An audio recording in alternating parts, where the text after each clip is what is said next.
الحمد لله وكفى وسلام على عباده الذين اصطفى أما بعد. عن حذيفة رضي الله عنه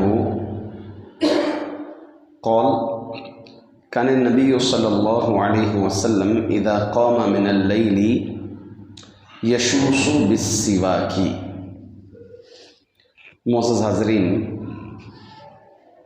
مسواک سے متعلق ہمارے دو درس ہوئے ہیں، ایک مسواک کی اہمیت پر اور دوسرا جو ہے وہ مقامات یا وہ اوقات جہاں پر مسواک کیا جاتا ہے۔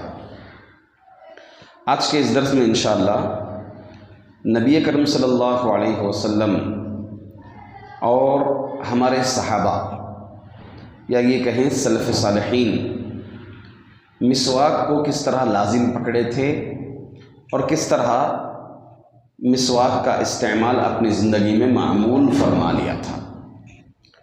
تو پہلی حدیث حضرت حذیفہ رضی اللہ عنہ کی ہے۔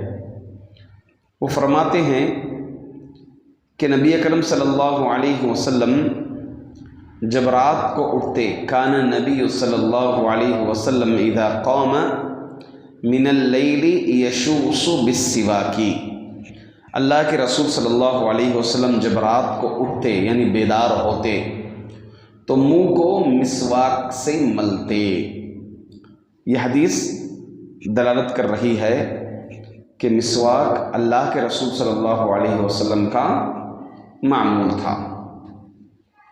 اسی طرح حضرت شریح رحمہ اللہ علیہ بیان فرماتے ہیں۔ شریح کون ہیں؟ تابعی ہیں۔ یہ اکثر صحابہ کے شاگرد ہیں، صحابہ سے انہوں نے حدیثیں لی ہیں اور صحابہ سے حدیثیں سنی ہیں اور صحابہ سے سوال کر کے احادیث پوچھا کرتے تھے۔ بیان کرتے ہیں سألت عائشہ، میں نے عائشہ رضی اللہ عنہا سے پوچھا۔ کیا پوچھا؟ قلت بأي شيء كان يبدأ النبي اذا دخل بيته، میں نے پوچھا اللہ کے رسول صلی اللہ علیہ وسلم جب گھر میں داخل ہوتے تو سب سے پہلے کون سا کام کرتے تھے؟ قالت بالسواک، تو عائشہ فرماتی ہیں کہ اللہ کے رسول صلی اللہ علیہ وسلم مسواک سے گھر میں داخل ہوتے تھے، یعنی گھر میں جب داخل ہوتے تو آپ صلی اللہ علیہ وسلم مسواک کرتے تھے۔ دیکھیں صحابہ اور تابعین کا شوق نبی اکرم صلی اللہ علیہ وسلم کی احادیث سننے کا اور اللہ کے رسول صلی اللہ علیہ وسلم کے اعمال، آپ کے معمولات جاننے کا کتنا شوق تھا۔ امام نووی رحمۃ اللہ علیہ اس حدیث کے متعلق بیان کرتے ہیں شرح میں۔ یہ حدیث جو ہے مسلم میں ہے اور امام نووی اسی شرح میں ذکر کرتے ہیں، شرح مسلم للنووی ذکر کرتے ہیں یہ حدیث تمام اوقات میں مسواک کرنے اور شدت کے ساتھ اس کا اہتمام کرنے پر دلالت کرتی ہے۔ کون سی حدیث؟ یہ حدیث کہ اللہ کے رسول صلی اللہ علیہ وسلم گھر میں جب داخل ہوتے تو مسواک کرتے ہوئے داخل ہوتے۔ تو یہ حدیث اللہ کے رسول صلی اللہ علیہ وسلم کے ان اعمال پر کہ آپ بڑی شدت کے ساتھ مسواک کا استعمال کرتے تھے، اس بات کی دلیل ہے۔ حضرت ابو موسیٰ اشعری رضی اللہ عنہ بیان کرتے ہیں دخلت علی النبی صلی اللہ علیہ وسلم وطرف السواک علی لسانہ، میں نبی کریم صلی اللہ علیہ وسلم کے پاس داخل ہوا تو اللہ کے رسول صلی اللہ علیہ وسلم کا ایک کنارہ، مسواک کا ایک کنارہ آپ کی زبان پر تھا۔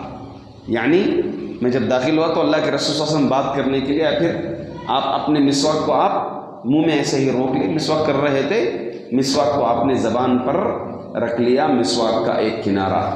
یعنی یہ بھی دلیل اس بات کی ہے کہ اللہ کے رسول صلی اللہ علیہ وسلم مسواک کرتے تھے عام دنوں میں، عام اوقات میں وغیرہ سب۔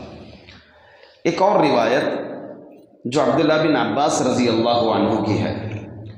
وہ بیان کرتے ہیں کہ ایک رات یہ نبی کریم صلی اللہ علیہ وسلم کے ساتھ شب گزاری کی۔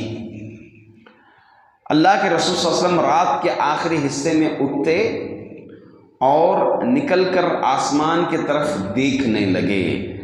اللہ کے رسول صلی اللہ علیہ وسلم کا معمول تھا کہ آپ باہر اٹھتے، باہر رات میں جیسے اٹھتے آسمان کی طرف دیکھتے، اور یہ دو چیزوں کی طرف دلالت کرتی ہے۔ ایک بات یہ ہے کہ اوقات معلوم کرنے کے لیے کہ وقت کہاں تک پہنچا ہے، فجر کا وقت معلوم کرنے کے لیے، اور دوسرا جو ہے اللہ کے رسول صلی اللہ علیہ وسلم اللہ تعالیٰ کی جو مخلوقات ہیں اس میں غور و خوض کرتے تھے، تفکر کرتے تھے۔ افلا ينظرون الى الابل كيف خلقت والى السماء كيف رفعت، اس میں ایمان کا جذبہ بڑھتا ہے، اس میں ایمان اضافہ ہوتا ہے، اس میں اللہ تعالیٰ کی مخلوقات پہ غور و خوض کرنے سے۔ تو آپ رات میں جب اٹھتے آسمان کی طرف دیکھ کر کے کون سی آیتیں پڑھتے تھے؟ سورۃ آل عمران کے آخری رکوع کی آیتیں، ان فی خلق السماوات والارض واختلاف اللیل والنہار لآیات لأولی الالباب الذین یذکرون اللہ قیاما وقعودا وعلی جنوبہم ویتفکرون فی خلق السماوات والارض ربنا ما خلقت هذا باطلا سبحانک فقنا عذاب النار۔ یعنی یہ دو آیتیں اللہ کے رسول صلی اللہ علیہ وسلم تہجد کے وقت اٹھ کر کے آسمان کی طرف دیکھ کر کے ان دو آیتوں کو پڑھتے تھے۔ پھر ذکر کرتے ہیں ثم رجع الى البیت، آسمان کی طرف گئے، باہر دیکھے، دیکھ کر پھر گھر آئے، وتوضأ، کیا کیے؟ فتسوک وتوضأ، مسواک کیے، پھر آپ نے وضو کیا، ثم قال فصلى، پھر آپ قیام کرنا شروع کیا، نماز کے لیے کھڑے ہو گئے، ثم اضطجع، پھر آپ لیٹ گئے، ثم قام، پھر کھڑے ہو گئے، فخرج الى السماء فتلا هذه الآیہ، پھر آسمان کو دیکھنے کے لیے نکل گئے، باہر نکلے، آسمان کو دیکھے، پھر اس آیت کو دوبارہ پڑھے۔ کون سی آیت؟ وہی سورۃ آل عمران کے آخری رکوع کی شروع کی دو آیتیں ہیں۔ اس کے بعد ثم رجع، پھر گھر واپس آئے، فتسوک، پھر مسواک کیا، فتوضأ، وضو کیا، ثم قام فصلی، پھر جو ہے نماز پڑھے۔ دیکھیں اللہ کے رسول صلی اللہ علیہ وسلم رات میں تہجد کے وقت آخری پہر میں آپ اٹھ رہے ہیں، باہر جا رہے ہیں، آسمان کی طرف دیکھ کر آیتیں پڑھ رہے ہیں، پھر گھر واپس آ کر مسواک کر رہے ہیں، وضو کر رہے ہیں، نماز کے لیے کھڑے، پھر لیٹے، پھر کیا کیے؟ مسواک کیے، وہی معاملہ، آیتیں پڑھے، باہر نکلے، آسمان کو دیکھ کر کے آیتیں پڑھے، پھر گھر آئے، مسواک کیے، پھر وضو کیے۔ یہاں پر کئی چیزیں ہیں، ایک تو اللہ کے رسول صلی اللہ علیہ وسلم کا معمول مسواک کے تعلق سے، دوسرا جو ہے رات میں آسمان کی طرف دیکھ کر کے اگر نیند بیدار ہو جائیں تہجد کے سمے، آسمان کی طرف دیکھ کر کے یہ آیتیں پڑھنا یہ مسنون ہے، نبی کریم صلی اللہ علیہ وسلم کا عمل ہے۔ اس سے بڑی چیز غور و فکر کی بات یہ ہے، اس میں ہمارے نبی صلی اللہ علیہ وسلم رات کے آخری پہر میں دو بار وضو کر رہے ہیں، ہاں لیٹے وضو کر رہے ہیں۔ آپ سنے ہوں گے کئی ولیوں کے بارے میں، کئی بزرگوں کے بارے میں کہ سالوں سال جو ہے وضو نہیں کیے، ہاں کتنا افسوس ہوتا ہے، کتنا تعجب ہوتا ہے۔ اس عمل کو بڑے شان سے بیان کرتے ہیں، یعنی جو وضو نہیں کیے تو گویا انسانیت نام کی چیز نہیں ہے، یہ دعویٰ کر رہے ہیں آپ، یہ ثابت کر رہے ہیں کہ انسانیت نام کی چیز نہیں ہے۔ انسان ہو تبھی تو وضو کی ضرورت آئے گی نا۔ یا تو آپ دو الزامات لگا رہے ہیں، یا تو آپ انسانیت کے یہ جو صفت ہے، انسانیت کی صفت نکال رہے ہیں آپ ان سے، یا پھر جو ہے آپ ان کی شان میں غلو کر کے یہ بیان کرنا چاہ رہے ہیں کہ بغیر وضو کے نماز پڑھتے تھے۔ تو یہی بات جو ہے واضح ہو گئی۔ ہمارے نبی کریم صلی اللہ علیہ وسلم نبی ہوتے ہوئے، نبیوں کے سردار ہوتے ہوئے، رات کے آخری پہر میں تھوڑی دیر لیٹ کر کے بھی اللہ کے رسول صلی اللہ علیہ وسلم نے دو مرتبہ وضو کیا ہے، لیٹے وضو کیے، لیٹے وضو کیے۔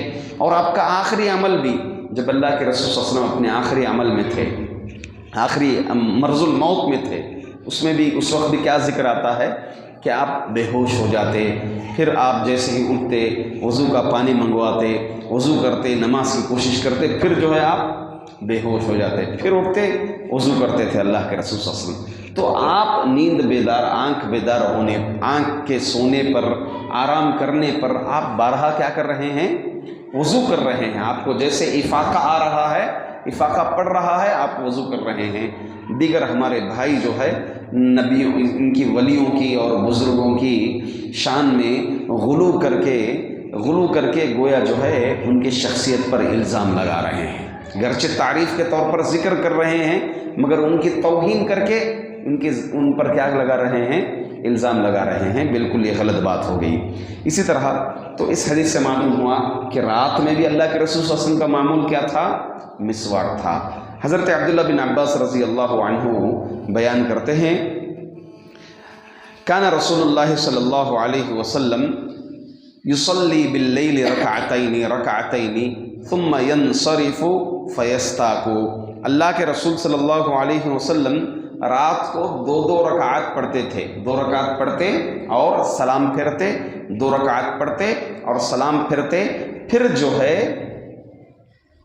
پلٹتے تھے، ینصرف گھومتے تھے، فیستاک مسواک کرتے تھے، یعنی نمازوں کے درمیان بھی جو سلام پھیرنے کے بعد کا جو وقفہ ہے اس میں بھی کیا کرتے تھے؟ اللہ کے رسول صلی اللہ علیہ وسلم مسواک کرتے تھے۔ یہ عمل بھی کیا بتا رہا ہے کہ آپ کتنی شدت سے مسواک کو لازم پکڑتے تھے۔ اس حدیث سے ایک بات یہ بھی معلوم ہوئی کہ نماز جو ہیں، جو 4 رکعات اور 3 رکعات کا جو ذکر ہے، اس کے علاوہ جو دیگر نمازیں ہیں وہ کتنے ہیں؟ نفل نمازیں 2 رکعات سے ہی سلام پھیریں گے، 2 رکعات سے ہی کیا کریں گے؟ سلام پھیریں گے۔ یہ اس بات کی دلیل ہے۔ صلاۃ اللیل مثنا مثنا ایک اور روایت ہے کہ رات کی نماز 2 رکعات بول کر کے۔ عموماً ہم میں سے اکثر عوام الناس میں غلط فہمی میں بھی ہیں کہ ظہر کی نماز سے پہلے 4 رکعات سنت ایک سلام کے ساتھ پڑھتے ہیں، ایک سلام کے ساتھ 4 رکعات سنت پڑھتے ہیں۔ کبھی کبھی جواز کے طور پر کبھی کبھی ایک بار پڑھ لیں، اس کی تھوڑی اجازت ہے، مگر اس کو معمول بنانا اور اکثر پڑھنا یا ایک دن چھوڑ کر کے ایک پڑھنا یہ مسنون نہیں ہے۔ مسنون کیا ہے؟ سنت کیا ہے کہ 2 رکعات پر سلام پھیرا جائے گا۔ ایک اور روایت حضرت عبداللہ بن عمر رضی اللہ عنہ کے تعلق سے کہ ہمارے صحابہ اکرام بھی، سلف صالحین بھی مسواک کو کس طرح لازم پکڑتے تھے۔ عبداللہ بن عمر رضی اللہ عنہ سے مروی ہے، کان لا ینام الا والسواک عند رأسه فاذا استيقظ بدأ بالسواک، کہ عبداللہ بن عمر رضی اللہ عنہ جب بھی سوتے تھے تو ان کے سرانے پر مسواک ہوتا تھا۔ جب بھی سوتے رات میں ان کے سرانے پر کیا ہوتا؟ مسواک ہوتے، اور جیسے ہی بیدار ہوتے تو مسواک کرتے تھے، نیند سے اٹھے مسواک کر رہے ہیں۔ تو دیکھیں ہمارے صحابہ بھی کتنا لازم پکڑتے تھے اس مسواک کو۔ اسی طرح حضرت زید بن خالد جہنی رضی اللہ عنہ سے مروی ہے کہ وہ بھی ما کان رسول اللہ صلی اللہ علیہ وسلم یخرج من بیتہ لشیء من الصلوات حتی یستاک، رسول اللہ صلی اللہ علیہ وسلم مسواک کیے بغیر کسی بھی نماز کے لیے اپنے گھر سے نہیں نکلتے تھے۔ تو یہ صحابہ اور اللہ کے رسول صلی اللہ علیہ وسلم کا معمول تھا کہ مسواک کو کس طرح سے لازم پکڑے تھے اور کس طرح اپنی زندگیوں میں مسواک کا استعمال کرتے تھے اور کیسے اس کو معمول بنا لیے تھے۔